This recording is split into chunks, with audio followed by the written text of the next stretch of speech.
A esquerda odeia o Ocidente e não vai descansar até ver toda a civilização ocidental desmoronar. E um dos muitos truques deles para destruir o Ocidente é criar esse argumento falso de que devemos pagar reparações a todos os países que a Grã-Bretanha já governou. Ok, eu digo, obviamente, eu digo não, mas também digo talvez. A Grã-Bretanha também deveria pedir a todos esses países, incluindo a Índia e o Paquistão, de onde minha família veio, que paguem por todos os hospitais, linhas de trem, toda a infraestrutura que a Grã-Bretanha trouxe para. Esses países basicamente não sabiam como construir essas coisas. Ouça esse cara, este é David Lamy, ouça ele. Como caribenhos, nós não vamos esquecer nossa história. Não queremos apenas ouvir um pedido de desculpas. Queremos reparação. Olhe para as pessoas aplaudindo. E ele é um ministro em exercício. O povo da Grã-Bretanha lhe deu um grande privilégio de representá-los. Veja como ele responde. Vamos assistir ao vídeo. Acabei de assistir e quero ver em que pé está o debate. Vamos falar sobre as ilhas do Caribe. Como você sabe, eles estão basicamente exigindo trilhões de libras em reparações, porque a Grã-Bretanha costumava possuir plantações e explorar escravos há 300 anos. Agora eles também estão exigindo que entreguemos território como parte da nossa compensação para aquelas pessoas pobres. Me diga o que você acha disso. Eu acho que não deveríamos dar um centavo sequer para eles. 300 anos atrás? É ridículo. É ridículo. Eu nem sei por que damos atenção para essas pessoas. Apenas diga para eles que nunca vamos dar um centavo para vocês. Então calem a boca. Não só isso, bem, o motivo pelo qual damos espaço para eles é porque estamos infiltrados por lunáticos socialistas, marxistas e de esquerda. São eles. Sabe, na maioria das vezes nem são eles, nem os nativos ou ex-colônias que criam esses argumentos, mas sim a esquerda. Essa é a minha opinião sobre isso. Muito erudita, aliás. Mas vamos falar com o analista de políticas sociais, Dr. Hakib Eisen. Olá, Hakib. Olá, Kevin, como vai? Estou bem. Sabe, eu realmente, claro, a escravidão é algo terrível, mas isso foi há 300 anos. Essas nações caribenhas agora estão aumentando sua demanda por trilhões de libras em compensação do nosso. Você sabe quem? Sabe o que deveríamos dizer? Sabe o que a Grã-Bretanha deveria dizer? A Grã-Bretanha deveria dizer: ok, sabe de uma coisa? Estamos dispostos a pagar reparações, mas diretamente às vítimas. Então traga de volta o seu antepassado de várias gerações atrás. Traga as provas. Mostre para nós quem foi escravizado, quando e onde. Ficaremos felizes em pagar a eles. Por que vocês, os descendentes, deveriam receber esse dinheiro? Se meu bisavô sofreu, por que eu deveria colher os benefícios do sofrimento dele? Ficam revoltados por causa dessa injustiça de 3 séculos atrás e agora exigem que a gente abra mão.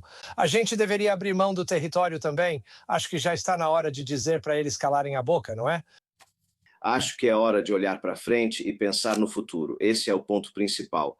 Agora, claro, a Grã-Bretanha participou do tráfico transatlântico de escravos. Também fez uma contribuição pioneira notável, um esforço humanitário sério para suprimir esse mesmo tráfico de escravos a um grande custo econômico e humano, especialmente o Esquadrão da África Ocidental da Marinha Real. Eles acabaram enfrentando embarcações muito mais ágeis e sofisticadas que participavam desse tráfico de escravos. Então, eu acho que precisamos destacar que houve um sacrifício financeiro e moral considerável feito pela Grã-Bretanha para suprimir o tráfico de escravos. Essa foi uma campanha que durou décadas. Acho que também é importante ressaltar que estamos falando de países que conquistaram a independência há muito tempo. E eu acho que no final das contas chega um momento em que você diz: bem, vocês já têm soberania nacional e controle nacional há um bom tempo. Talvez os problemas que vocês possam estar enfrentando como país, sejam eles sociais, econômicos, políticos ou culturais, eu acho que é melhor olhar para dentro.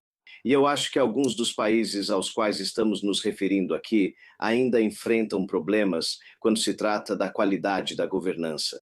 E eu acho que essa conversa constante sobre reparações, eu acho que isso é um problema. E eu acho que o Reino Unido, no final das contas, tem que Eu acho que é melhor promover uma mentalidade que seja muito voltada para o futuro. Você pode falar sobre construir relações na era moderna com espírito de igualdade e parceria, usando associações como a Comunidade das Nações para aprofundar a cooperação em termos de comércio, investimento, educação e saúde. Acho melhor olharmos para frente, mas precisamos encerrar essa discussão sobre justiça reparatória. Sim, de fato. Agora, a principal demanda desses países caribenhos. Quero acrescentar mais um ponto que descobri recentemente. Você sabe por que os hongkongueses estavam chorando em 1997? Eles não queriam ser livres, eles não queriam ir para a China. E adivinha só? Hoje temos 5. Temos 5 países no Caribe que ainda estão sob o domínio britânico. Eles ainda são governados pelo Reino Unido. Anguila, Ilhas Virgens Britânicas, Ilhas Cayman, Montserrat, Ilhas Turcas e Caicos. Por quê? Sabe por quê? Porque eles pedem, por favor, não nos deixem. Se vocês saírem, não saberemos governar nossos países. E eu já disse isso antes. Tem tanta, mas tanta gente, especialmente da geração dos meus pais, tem muita gente lá que ainda diz, sabe o quê? Entreguem o Paquistão, terceirizem o Paquistão para os Estados Unidos, porque os Estados Unidos são a superpotência de hoje, porque eles idolatram a época em que a Índia estava sob o domínio britânico. Mas hoje, esses comunistas, eles ficam dizendo, paguem reparações para nós. Cala a boca, não vai ter reparações para vocês. E se vocês provocarem o homem branco, ele vai voltar e trazer de volta a selvageria em nível medieval, certo? Acho que a Grã-Bretanha devia cobrar taxa desses países pelos benefícios que tem. Delegações de 15 países do Caribe foram enviadas a Londres para defender não apenas reparações financeiras, mas também territoriais. Eles propuseram abordar os efeitos do colonialismo extrativista e a principal exigência será a cessação, a entrega das possessões britânicas nas Ilhas Turcas e Caicos, Anguila, Montserrat, Ilhas Virgens Britânicas, Ilhas Caimã e Bermudas. Bem, a resposta é não. E também, sabe, todo esse debate, tipo, por favor, nos compensem por crimes que aconteceram há 3 séculos. Eu acho isso infantil, é imaturo, é ridículo. Devíamos dizer para eles, parem com isso. Parem de perder nosso tempo com essas exigências absurdas, porque não vamos dar um centavo para vocês. Como você disse corretamente, vamos ter um diálogo adulto sobre como talvez possamos ajudá-los a seguir em frente. Mas olhando para trás e exigindo trilhões de libras e a cessão de vários territórios, eles estão apenas tentando forçar a barra e isso não vai acontecer. Eu acho que, por um lado, como ele mencionou as Ilhas Turcas e Caicos e as Ilhas Cayman, acho que ele mencionou. Por um lado, pedem reparações. Por outro, continuam britânicos porque suas populações sempre preferiram isso a se tornarem independentes ou se unirem a outro país. Tipo, que diabos? Veja os benefícios que recebem: segurança, defesa pelo Reino Unido, auxílio em emergências e estabilidade econômica. Ser um território ultramarino britânico geralmente dá aos investidores e turistas confiança em instituições estáveis e no Estado de Direito. Cidadania britânica. Desde 2002, a maioria das pessoas nascidas nos territórios britânicos ultramarinos habitados tem cidadania britânica plena, permitindo que vivam e trabalhem no Reino Unido. Apoio financeiro. O Reino Unido oferece assistência após desastres naturais e, em alguns casos, ajuda financeira. Por exemplo, o Reino Unido gastou quantias substanciais apoiando Montserrat. Eu nunca ouvi falar disso, então me desculpe se estou pronunciando errado essa pequena ilha. Após as erupções vulcânicas que começaram em 1995, preferência política. Muitos residentes têm forte identificação com o território e valorizam o vínculo constitucional com o Reino Unido. Já houve oportunidades para buscar a independência, mas geralmente houve pouco entusiasmo público por isso. Eu me pergunto por que é assim. Então, por um lado, você quer a legitimidade do Reino Unido, o prestígio de estar associado ao Reino Unido, e por outro lado, você quer reparações. Tenho certeza disso. Não culpo os cidadãos desses territórios, pois eles querem e fazem parte do Reino Unido voluntariamente. Mas tenho certeza de que eles têm uma esquerda woke que está sendo explorada pela esquerda woke da Grã-Bretanha, que está pressionando por essas demandas de reparações. Eu digo que se danem. Não.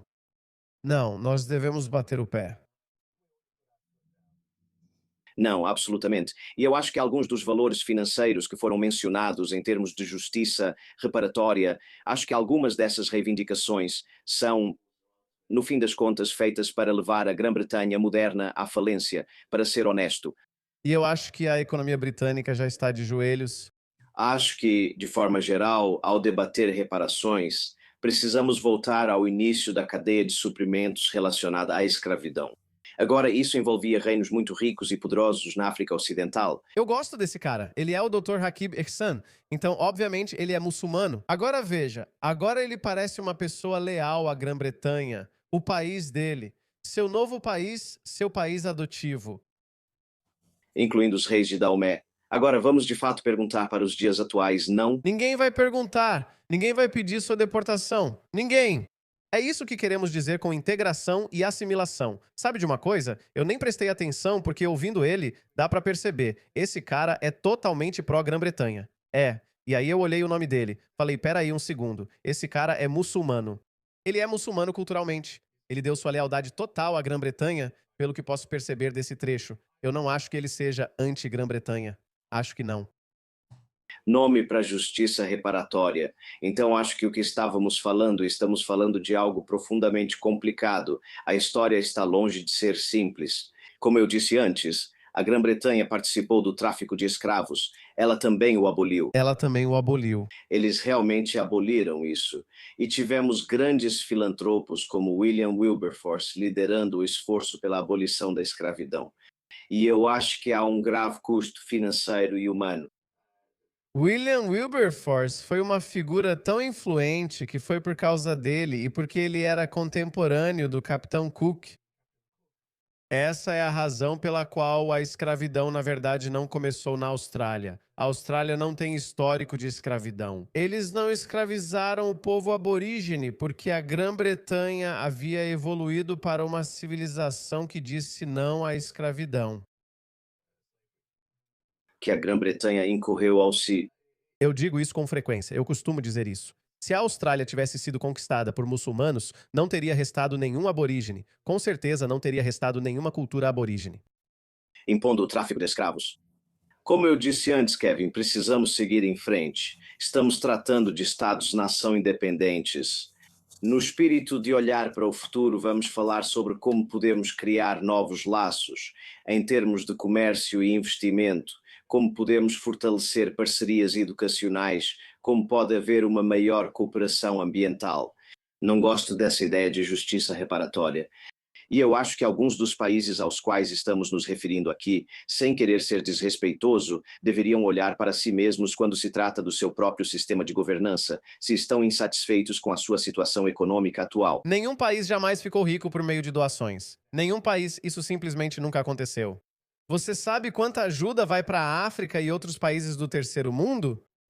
Eles nunca saem da pobreza porque, para aliviar a pobreza, você precisa melhorar sua economia. E como você faz isso? Construindo coisas. Beleza? Adicionando valor ao sistema. É assim que você aumenta a sua economia. É assim que você aumenta o tamanho do bolo. E é assim. E se você desse 1 ou 10 bilhões de dólares a eles, o que acha que aconteceria depois?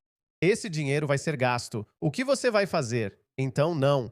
É por isso que aquelas pessoas que ganham na loteria milhões de dólares acabam ficando falidas depois de alguns anos porque elas não sabem como utilizar esse dinheiro. O mesmo vale para as reparações. Então, não, nada de reparações. Nem devemos pensar nisso. Só deveríamos considerar reparações quando estivermos rindo disso.